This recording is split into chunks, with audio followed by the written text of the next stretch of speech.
On the fundamentals and history of cybernetics. My name is Stuart Umpleby. I'll tell you a little bit about my background. I did all my university training at the University of Illinois in Urbana-Champaign. I started off in engineering, then got a master's in political science, and my PhD was in communications. At Illinois, communications was an interdisciplinary doctoral program where you could choose a behavioral approach, a cultural approach, or a formal cybernetics approach. And I was one of the few students that chose the formal cybernetics approach. The behavioral approach was the most popular. And while I was at the University of Illinois, I got to know the people at the Biological Computer Laboratory. Now, the Biological Computer Laboratory, during that time, the 60s and 70s, was the center of cybernetics research in the United States. It was run by Heinz von Forster, who was an immigrant from Austria, and also at Illinois was Ross Ashby, who wrote Design for a Brain and Introduction to Cybernetics. Also Goddard Gunther, and visiting people included Stafford Beer, Umberto Maturana, Gordon Pask, Lars Lufgren, and other leading cyberneticians from around the world. So I was very fortunate to be there during a very dynamic time. Lately, a Heinz von Forster Society has been established in Austria, and they're collecting the documents from the Biological Computer Laboratory at that time, and they're of the opinion that the Biological Computer Laboratory was one of the most productive research organizations certainly at that time and possibly in the period since World War II. So it's being studied for its productivity. And I'll touch on some of those issues during the tutorial today. So I've divided it up into 4 bits, each an hour and a half, so we'll go for an hour and a half, then there'll be a break, an hour and a half, then lunch, etc. So in this first part, these are the topics that I'll cover, some of the key theorists, their contributions, the issues that have been discussed.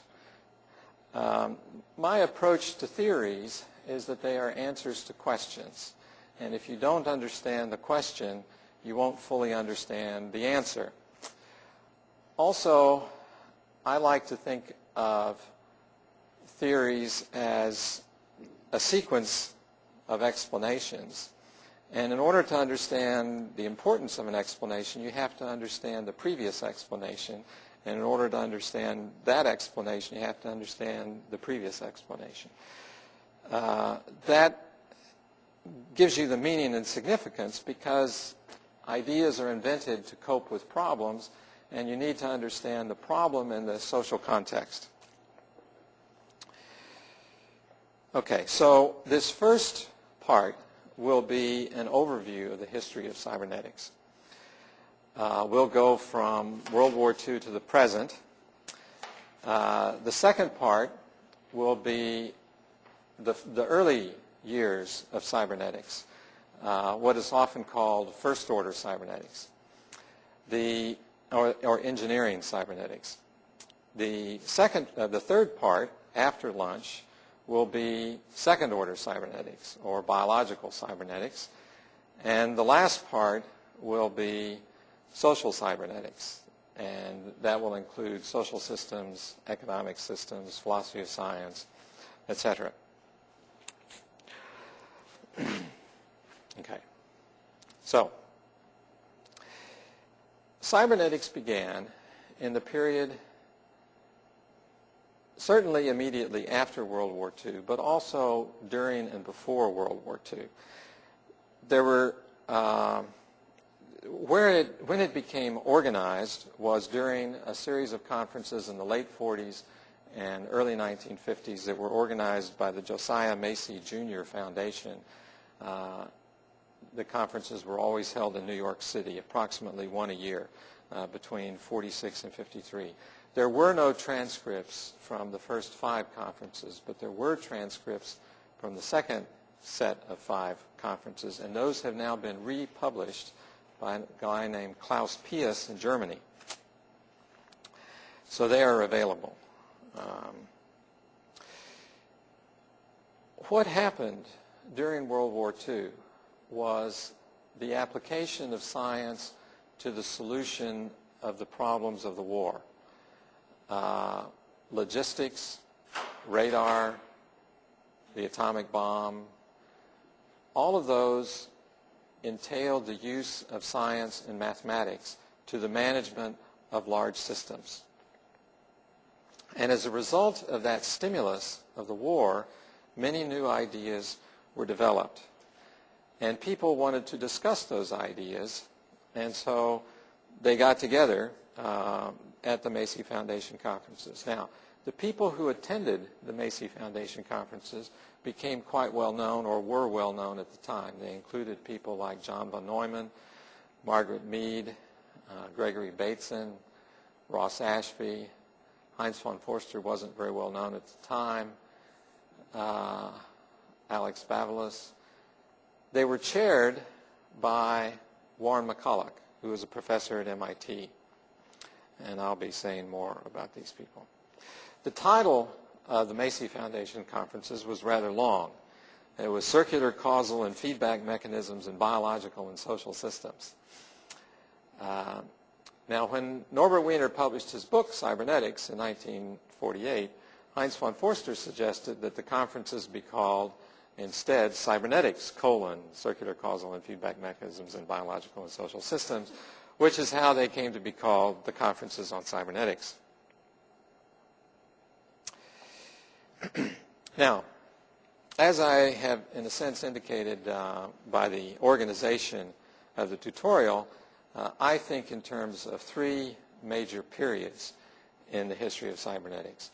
First order cybernetics, or engineering cybernetics, focused on circular causality. And let me just mention to you that cybernetics transgresses important rules of thumb in how we're supposed to think. And as a result of that, people have a tendency to be suspicious of it. So when cyberneticians talk, they say, that doesn't sound quite right. But that requires you to make a choice. Are you going to be deterred from your investigations by conventions of thinking, or are you going to focus on the phenomenon of interest? And cyberneticians have always chosen the latter. That is, if you need to deal with circular causality, then you deal with circular causality, even if the informal fallacies say, don't construct circular arguments. And we'll see that repeatedly. So circularity is perhaps the fundamental idea underlying all of cybernetics. And it's the essence of control, because you have an interaction between the controller and the controlled. Each influences the other. Second order cybernetics was the attempt to take that understanding of regulatory systems and use it to understand the observer, to understand the role of the observer in the construction of the description. This violates another informal fallacy, the ad hominem fallacy. This is the notion that you should not pay attention to the characteristics of the observer. You should only look at the statement. But just as I don't think you can understand a theory without understanding the previous theory, similarly, I don't think you can understand a description unless you understand who is making the description and why the description is considered to be important. Well, in order to understand the observer, you need to understand the biology of cognition, which is what some people were interested in